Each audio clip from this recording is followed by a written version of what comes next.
Islam, like a precious gem, has many beautiful facets. Join with us now as we discover the facets of Islam. Assalamu alaikum rahmatullah. I'm your host, Yusuf Estes, and for the next few minutes, we're going to be talking about one of the many beautiful facets of Islam. And in this episode, I'd like to deal with something called balance. And balance is something all of us should be familiar with. Sometimes when we get our statement in the mail from the bank, we look for the balance. And in life itself, we're always looking to find the balance between many things. And Islam offers that balance. The way that we discover the balance of Islam is to go to the Quran, which is the source of everything in Islam, the speech of Almighty God, Allah. And what does He tell us about balance? He tells us about the balance in nature. He talks to us about something called hydrology and how the water works. You know, 1400 years ago when the Quran was revealed, people didn't really know much about things like this. They didn't know how water evaporated and then became a vapor and then condensed and came back down to the earth as rain. They didn't know about these things, but Allah spoke about it very clearly in the Quran and explained about this. He also explained about the balances in nature. He talks to us about the plants, the trees, the animals. It's amazing when you consider the balance of everything in nature. If you consider the position of the earth to the sun, just a few degrees closer, and we'd all be well done. True. Think about it. We take for granted this position we hold in the universe. But yet, if you think about it, if we were just a few degrees farther away than only on solid ice, would we have any room to play? I'm playing with the poetry a little bit because I wrote a poem about this subject some years ago for the children, talking about this balance, this beautiful balance that Allah has us in. And I recall thinking, too, at that time that this planet, this earth that we all live on, that we take for granted every day, has so much in the beautiful balance. Have you ever thought about this? All of the trees, all of their leaves, all over the whole globe, they give off oxygen. Did you know that?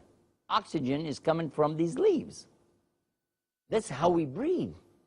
We need those plants, don't we? Without the plants, where would we get something to breathe?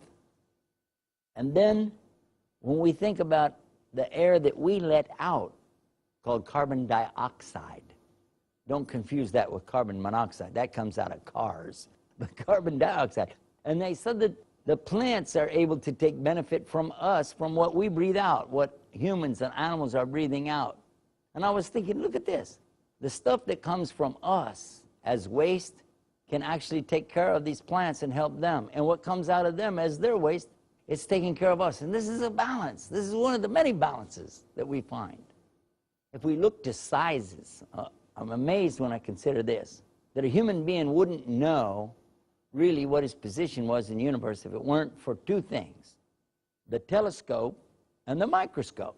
Now, when we take the telescope and we look to the planets, we look to the stars, and we discover many things, what we find is that all of these are spheres, orbs, and they're going in orbits, traveling around in these circles that they're going in.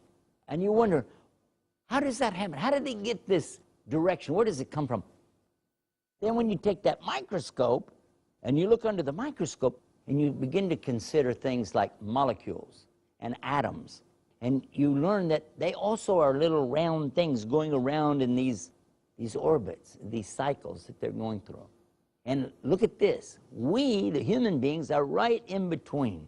In fact, we couldn't even see these if it weren't for the optical aid of the microscope and for the telescope. All of this helps us to realize how well placed and situated we are in the universe.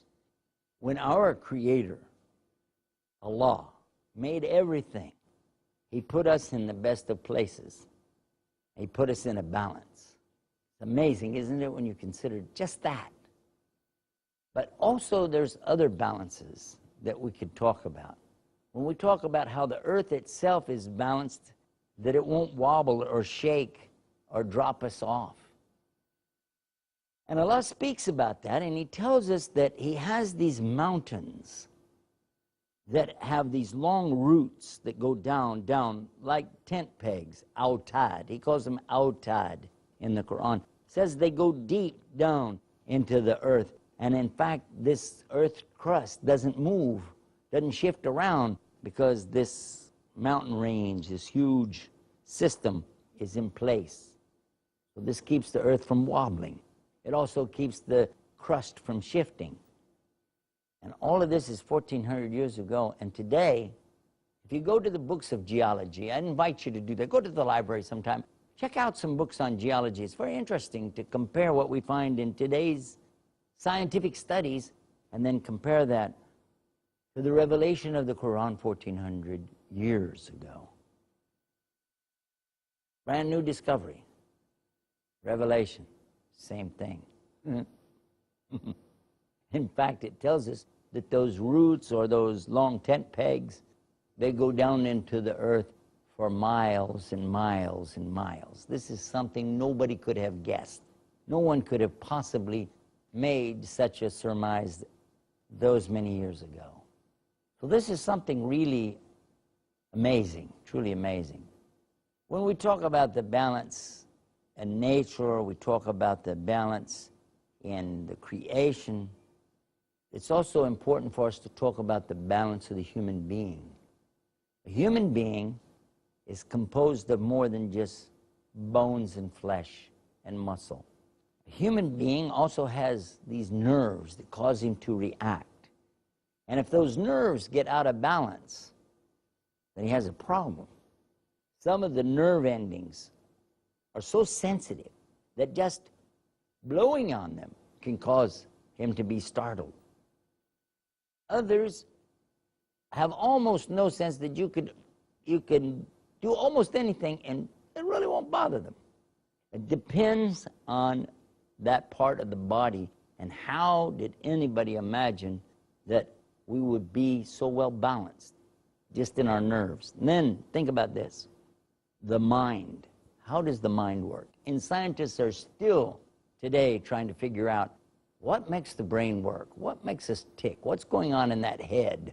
Psychiatrists, psychologists, counselors around the world are studying and thinking and trying on laboratory rats and monkeys to discover what makes the brain work and why is the animal so much different than the human.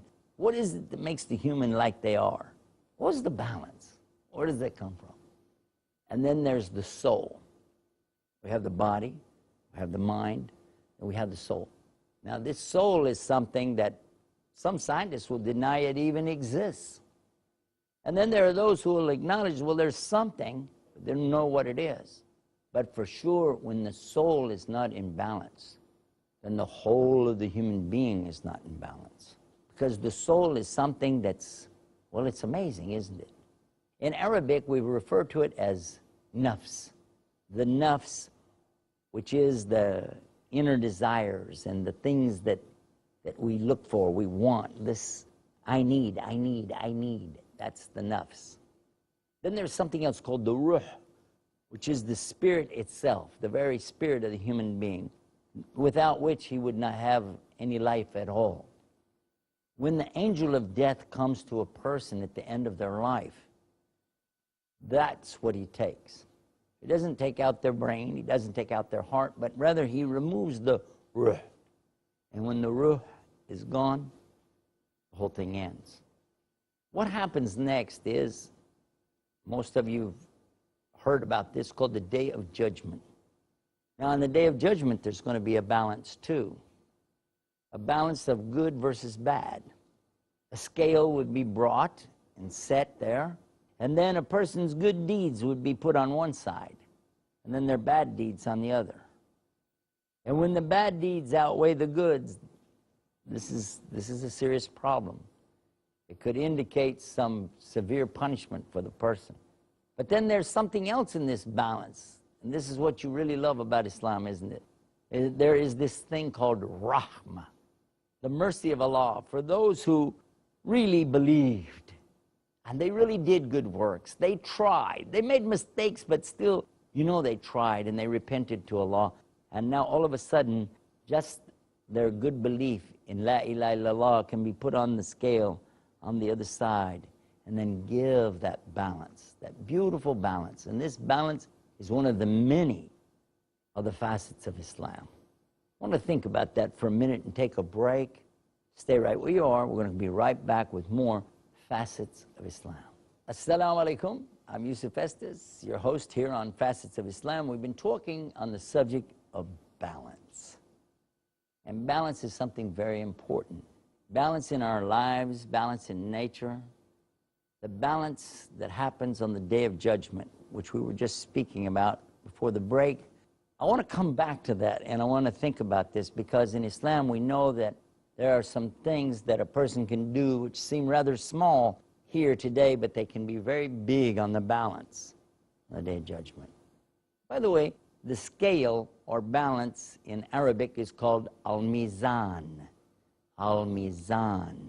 And it was said that a man would be brought and he would have no bad deeds. This is just a story to help us to understand something about the mercy of Almighty Allah. It said a man be brought on the Day of Judgment and he'd have no bad deeds, but he'd have a mountain of good deeds. Then they would bring out al-mizan, the balance. And on the one side, they would put all of his good deeds. And then on the other side, there wouldn't be anything. Therefore, look, it would be like this. But then they would take the mercy that Allah gave him for one eye, just one eye, and put it on the other side. And it outweighed all of his good deeds. He'll be asked, do you like to enter into paradise on your good deeds or on Allah's mercy? Look what he said. Considering all my good deeds, I would go in on that. But then after he sees this, he said, Allah's mercy is much more than all my good deeds, even for one eye. I'll go in on that. I want to remind you about something. One eye. If you cover up one of your eyes and look around the room. Just look around. Go ahead. I know it's a TV show. Do it. Just cover up your eye and look around the room. Just keep doing that for a minute, okay? What's going to happen, you're going to lose your depth perception. You will not be able to tell how far away something is from you because you only have one eye. But now, go ahead, take your hand off. Got it? Okay, now, look around the room and you see the depth? And that's because these two eyes are not exactly in the same place and your head is lined up in the center. So the way your brain is seeing this, you see depth. You're seeing three-dimensional or 3D. And this is something that in the movie business, in the film industry, in televisions, with cameras of any kind, they would love to be able to achieve this, but they can't. The screen that you're looking at right now is flat.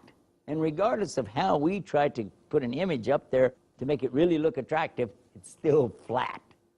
In order to get the true 3D perception with cameras, it's necessary to have them be stationary and have them fixed a certain way and positioned and don't move anything and then take your picture. But as soon as things start to move around, you lose it and you have to work to try to get it back. It's very difficult to do 3D. But look at this. Every day you're seeing 3D and you never even thought to say thank you to the one who gave it to you. This is what Allah is talking about when he talks about the ingratitude of a human being. They're not thankful even for the small things that he gives them. And your sight is no small thing. Consider that. Consider too that you see in color. Now I don't know if you were watching a black and white TV set, but your eyes are designed so that you see in color. Another big gift that we get. What a beautiful, beautiful teaching in Islam to be appreciative and to say thank you to him for each and everything that we have. How can we properly balance these gifts that Allah has given us? And actually you can't. Because no matter what Allah gives you, there's nothing you can give him back that he needs. Allah has no needs. Allah doesn't eat, He doesn't sleep, He doesn't drink. So how can I balance this? How can I give back anything to Him? Well, obviously, it should be that I would ask Him, what does He want? What is it that He would like to have from me? And He's told us in His book, in no uncertain terms, what we can do. He says, وَمَا خَلَقْتُ الْجِنَّ وَالْإِنسَ إِلَّا لِيَعْبُدُونِ. Simply put, He only created us so that we would worship Him alone, without partners. Too many times we find people worshiping the creation. People are looking to the creation of Almighty Allah for something to worship, to say thank you to be grateful to, when in reality, it should be to Him that they give all this praise and thanksgiving. If we could achieve that, if we could do that, then this would be something beautiful. The saying of La ilaha illallah. Try that with me. La ilaha illa Allah. La ilaha illallah. The saying of this on the Day of Judgment is very heavy on the balance, especially if you understand and you mean it, that there is none worthy of my worship, of my devotion, of my love and affection. None is worthy of that except Allah. Now, of course, we've been taught also in the balance of things to be appreciative to the human beings. As we learn from Islam, whoever doesn't thank the people, he doesn't thank Allah. So we must always say thank you to each other and be appreciative to each other for what the people are trying to do for us. The balance in the mind, the body, the soul is all a part of Islam. But there's more to that too. The balance in judgment. How do you judge things? Do you judge with balance? Another facet of Islam, when we talked about that, we found that there is a balance here too. Even if people are against you and you're against them, but still you're asked to judge in a matter, you set aside your prejudice and you judge with fairness and give the right balance. There's another aspect of this beautiful facet too, and that's the ummah of Islam, the nation itself of all the Muslims, because in Islam we know that it's the ummatan wasatan, the balanced nation. The balance meaning the middle path, taking the middle path, not being extreme to the left or extreme to the right, not being so extreme in your work that you don't have time for your family, but not being so extreme with your family that you don't have time for your worship, not being so extreme in your worship that you don't have time for the other things, to keep the balance necessary in your life. This perhaps is one of the most important parts about understanding all the other things in life that are balanced, so that we can give proper time and devotion to our Lord, and at the same time, proper time and devotion to our families, to our work, to society, and the people around us. Extremism is absolutely the opposite of this beautiful teaching, this facet of balance. One of the things that I came to know after getting into Islam is that the good Muslim looks for the things in Islam that put balance in his life and don't distort the beauty of the whole. Because Islam, by the way, also indicates something being whole and complete. When we see people who are spending a lot of time making money, that's what they do. They're very good at it. Or they're famous and they're very good at whatever they do in the entertainment industry, and people see that, and this is what the person does. They spend all their time in it. But then they have no time for their families. We're not surprised when we learn that these same celebrities, these same wealthy or famous people, their personal lives are in shambles. Why? Simply because they don't give the proper balance. When we see people who devote all their time to their family and they don't give proper time to their work, obviously they don't do well in business, do they? And if a person devotes all of his time in physical worship, In other words, he goes to his church or he goes to his temple or his mosque and he spends all of his time. He's there, he's doing things that are nice, definitely good, but again, the family is home suffering. They're not getting their rights.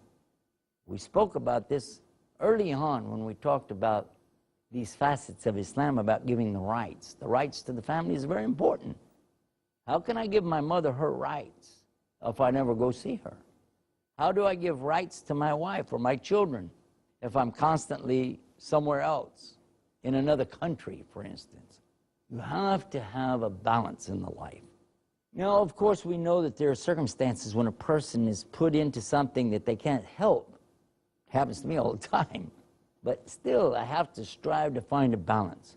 And when I come home to my family, I need to take time. I need to be with them. I need to listen. I need to be a part of what they're doing. And when I worship Allah, I need to focus on that. I need to really focus on my worship to Allah and not be busied with other things. So when you're in the masjid, if you're in your prayers, in your fasting, whatever you're doing for Allah, think about that. And then when you're at work, think about your work. And when you're playing and having fun, think about that. Any psychiatrist, any mental health counselor will tell you that this is the logical way to give a balance to your life. Be where you are. Think about what you're doing. And don't worry about the other things. You know, my father used to teach us that. He used to tell us that most of the things you worry about are not going to happen anyway. And it's true. It's very true. How many times have we worried and worried, this thing, it could be like this, it could be, and then we find it didn't happen. And the reason, because we're not balancing our life, we're using our time incorrectly. When we're in worship, think about Allah. When we're with our family, think about our family. When we're at work, do our work. Now, overall, this is overall, behind it all, we do think about Allah. We remember Allah in all that we do. And we thank Him for our family, and we thank Him for our job, for our education, for our position, whatever we have, we're very thankful to Him. We don't forget Allah, but we do try to keep this balance, this important balance, this beautiful facet of Islam. And I pray that Allah will always keep us well balanced as Muslims.